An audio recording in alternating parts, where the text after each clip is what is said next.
नमस्कार, सुप्रभात, स्वागत, अभिनंदन एक बार पुनः आप सभी का सबरंग कार्यक्रम में। मित्रों, कहीं एक बहुत ही प्यारी सी पंक्ति लिखी हुई थी कि जिसने दुनिया को बदलने की कोशिश की वो हार गया और जिसने खुद को बदला वो जीत गया। सचमुच जब हम दूसरों को बदलने की इच्छा रखते हैं, कामना रखते हैं, प्रयास करते हैं तो थक जाते हैं, हार जाते हैं, क्योंकि दूसरा कभी बदलता नहीं है। उसके बदलने की राह तकते तकते हम वृद्ध हो जाते हैं, लेकिन वो ज्यों का त्यों बना रहता है। यदि वही ऊर्जा हम खुद को बदलने में, अपनी उन्नति करने में, अपना विकास करने में, अपने स्वभाव संस्कारों के परिवर्तन में लगा दें तो शायद हमारे परिवर्तन को देखकर सामने वाला भी परिवर्तित हो जाएगा। और यदि वो नहीं भी बदलता तो हम वहीं नहीं ठहरे रहेंगे, लेकिन हम विकास के शिखर पर पहुंच जाएंगे। हमारे लिए दुनिया कुछ और होगी, हम जो चाहेंगे वो प्राप्त कर लेंगे। इसीलिए मित्रों, दूसरों के बदलने या संसार के बदलने की राह न तकें, लेकिन खुद को बदल लें, इसी में समझदारी है। तो आइए खुद को बदलने के सुंदर संकल्प के साथ चलते हैं आज के सुवाक्य की ओर।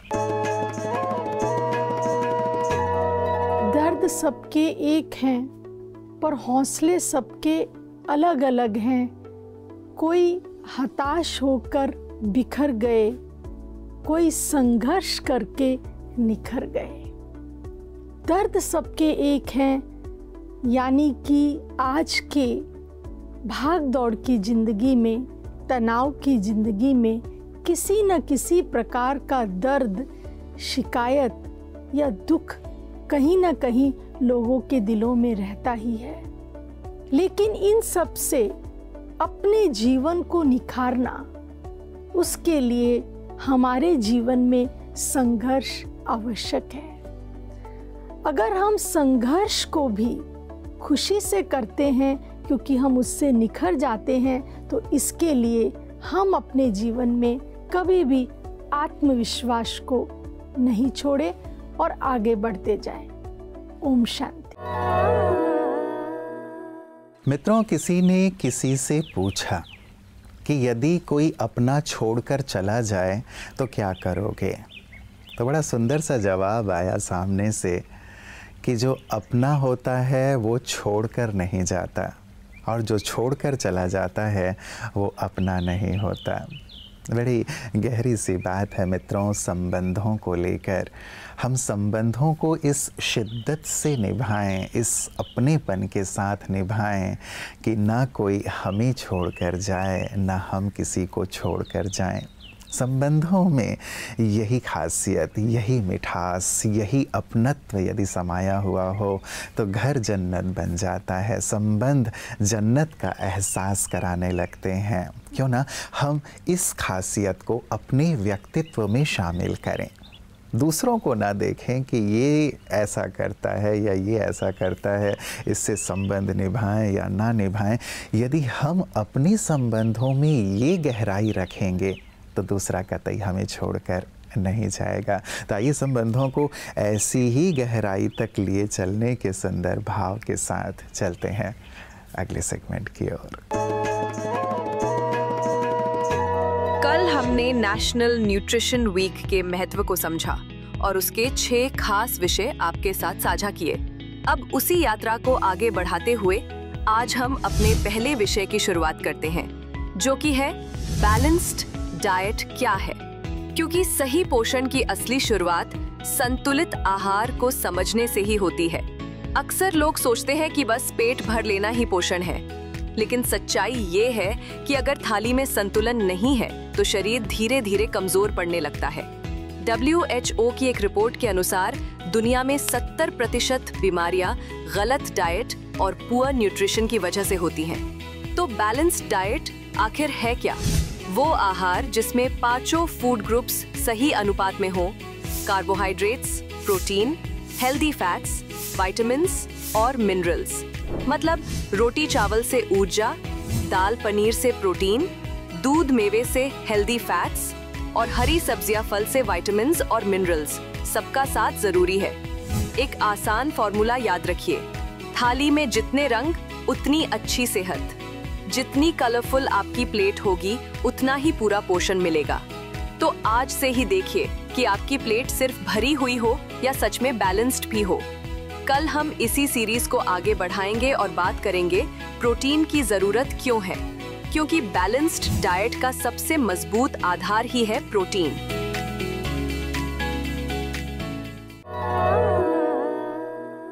मित्रों, कहते हैं बातें नहीं काम बड़े करो, क्योंकि लोगों को सुनाई कम और दिखाई ज़्यादा देता है।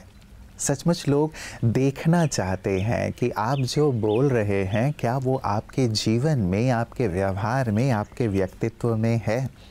और यदि वो नहीं होता तो लोग ठीक है अच्छा अच्छा कह कर के निकल जाते हैं, लेकिन उनके मानस पटल पर वो बातें ठहरती नहीं या उनके हृदय में कोई परिवर्तन नहीं आता। आध्यात्मिक बातें, नैतिक बातें, ज्ञान युक्त बातें सुनने सुनाने में बहुत अच्छी लगती हैं मित्रों, लेकिन उन्हें जीवन में यदि ले आया जाए तो सचमुच जीवन औरों के लिए आदर्श बन जाता है। और यही व्यक्ति कम पड़ जाता है कि वो सुनता सुनाता तो ये अच्छी बातें हैं, लेकिन उन्हें आचरण में ले आए वहाँ कमी रह जाती है और इसी कमी को हमें भरना है। कई बार हमें लगता है कि ऐसा है कौन, अपने आसपास हम देखते हैं तो ऐसे कोई लोग हमें नहीं दिखाई देते जिन्हें हम फॉलो करके हाँ उन अच्छी बातों को, आध्यात्मिक नैतिक बातों को अपने जीवन में लाएं। लेकिन प्रजापिता ब्रह्मा कुमारी ईश्वरी विश्वविद्यालय में अनेक ऐसी विभूतियाँ हैं, हुई हैं, जिन्होंने अध्यात्म को अपने जीवन में आत्मसात कर लिया। दादा आनंद किशोर जी ऐसी ही एक विशेष आध्यात्मिक हस्ती थे जिन्होंने परमात्म ज्ञान को अपने जीवन में उतार लिया और अपने जीवन के माध्यम से औरों को प्रेरणा प्रदान की, लाखों लोगों को आध्यात्मिक पथ पर चलने के लिए प्रेरित किया। आज उनका स्मृति दिवस है। आइए महकती यादों में उनकी सुंदर स्मृतियों से हम भी अपने जीवन को महकाएं।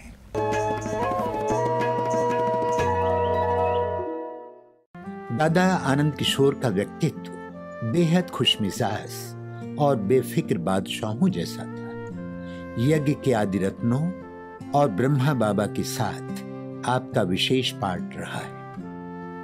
आपका लौकिक नाम लक्ष्मण था। बाबा ने आपको अलौकिक नाम आनंद किशोर दिया था। कोलकाता में बाबा के साथ आपकी भी हीरे जवाहरातों की दुकान थी। एक बार आप अपने परिवार से मिलने हैदराबाद सिंध आए थे। वहां बाबा से मिलने पर बाबा ने आपसे कहा, इस दुनिया में कुछ नहीं, सब छोड़ दो।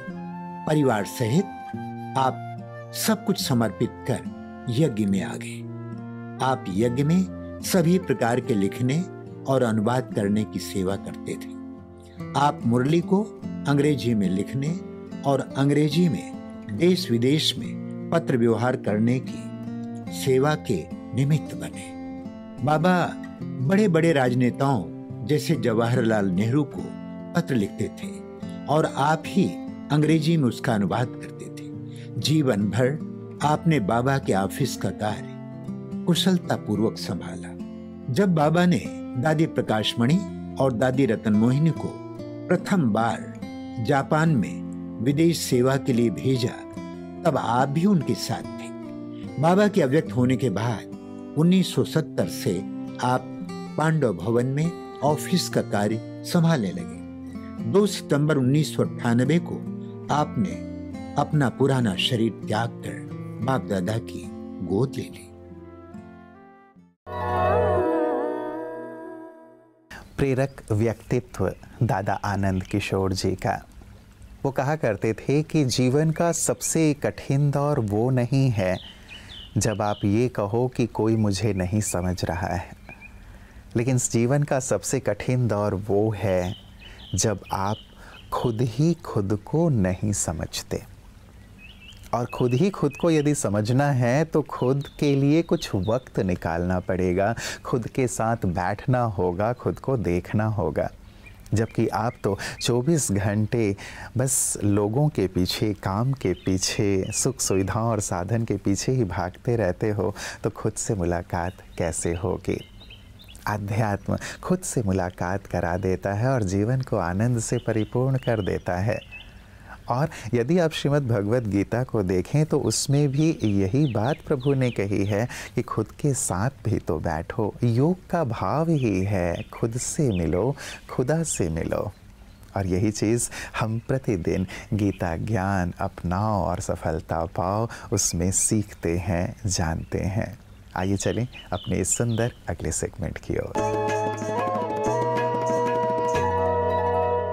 जीवन यात्रा के कई पड़ाव हैं। जैसे माता के गर्भ में हम प्रवेश करते हैं, जीवन की यात्रा शुरू हो जाती है। माता के संस्कार, माता के खान पान का असर, वो तो हमारे साथ चलता ही है। साथ में हमने कुछ पिछले जन्म से जो कमा के लाए हैं वो भी हमारे साथ चलता है, लेकिन वो छुपा हुआ रहता है। जैसे हम माता के गर्भ से बाहर निकल गए, बाहर की हवा पानी लगने लगी, तो हमारे अंदर एक पूर्व जन्म का संस्कार, एक माता के संपर्क के हमारे ऊपर प्रभाव, दूसरा जेनेटिकली जो पारंपरिक अनुवांशिक जो प्रभाव है वो भी हमारे ऊपर होता है। उसके साथ साथ जो हम देखते हैं, जो हम सुनते हैं, जिसके साथ हम संबंध में आते, जैसे बड़े होते होते होते बहुत कुछ हम ग्रहण करने लगते हैं और उसी के अनुसार हमारा रिएक्शन भी होने लगता है। वैसे तो हमारा एक्शन होना चाहिए, रिएक्शन नहीं होना चाहिए, लेकिन हम आदती हैं। हम अपने संस्कार के अनुसार कर्म करते कई बार, लेकिन बहुत बार हम दूसरों के कर्म को रिएक्ट करते हैं। उसने ऐसे कहा इसलिए मैंने ऐसे कहा, लेकिन क्या मुझे ऐसे कहना चाहिए, ये मेरे स्वभाव के अनुकूल है या प्रतिकूल है, इसके बारे में नहीं सोचते हैं। इसलिए भगवान कहते हैं हर सोच के पहले, हर कर्म के पहले हमें एक बार सोचना चाहिए ये क्या नियमबद्धता से नियमानुसार हो रहा है। इसलिए भगवान कहते हैं नियतम कुरु कर्मत्वम, नियतम कुरु कर्मत्वम। कर्म जो ऐसे करो तुम, जो नियत हो। एक है नियति के अनुसार कुछ हो रहा है, एक होता है नियमित रूप से हो रहा है, एक होता है नियमानुसार जो हो रहा है। जिंदगी के अपने कुछ नियम हैं, उसके अनुसार अगर हम कर्म करेंगे तो जिंदगी बहुत सुंदर सफर लगेगी, सफलता की मंजिल पा सकेंगे। मित्रों, चलते चलते एक और अहम सी बात कहते हैं, रिश्तों को शब्दों का मोहताज ना बनाइए। अगर कोई खामोश है तो खुद ही आवाज़ लगाइए।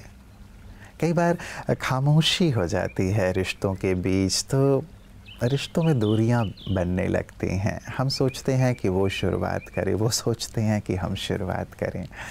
क्यों ना हम स्वयं ही शुरुआत करें, इस खामोशी को तोड़ें, तो जो संबंध हैं वो फिर से हरे भरे हो जाएंगे, संबंधों में फिर से जान आ जाएगी। और यदि केवल ये खामोशी बनी रहेगी, यदि हम केवल ये सोचते रहेंगे कि शुरुआत वहाँ से हो, तो शायद संबंध या रिश्ते दम तोड़ दें। रिश्ते बड़े अमूल्य होते हैं मित्रों, रिश्तों से ही तो जीवन में हरियाली होती है, खुशहाली होती है। इसीलिए शुरुआत स्वयं करें और रिश्तों को फिर से बहुत ही संजीदा बना लें। आपका जीवन खुशियों से भरा हो, रिश्तों में हमेशा ही आनंद की खिलखिलाहट और साथ ही सुंदर खुशी की खुशबू आती रहे। ऐसी सुंदर मनोकामनाओं और शुभ भावनाओं के साथ नमस्कार, ओम शांति।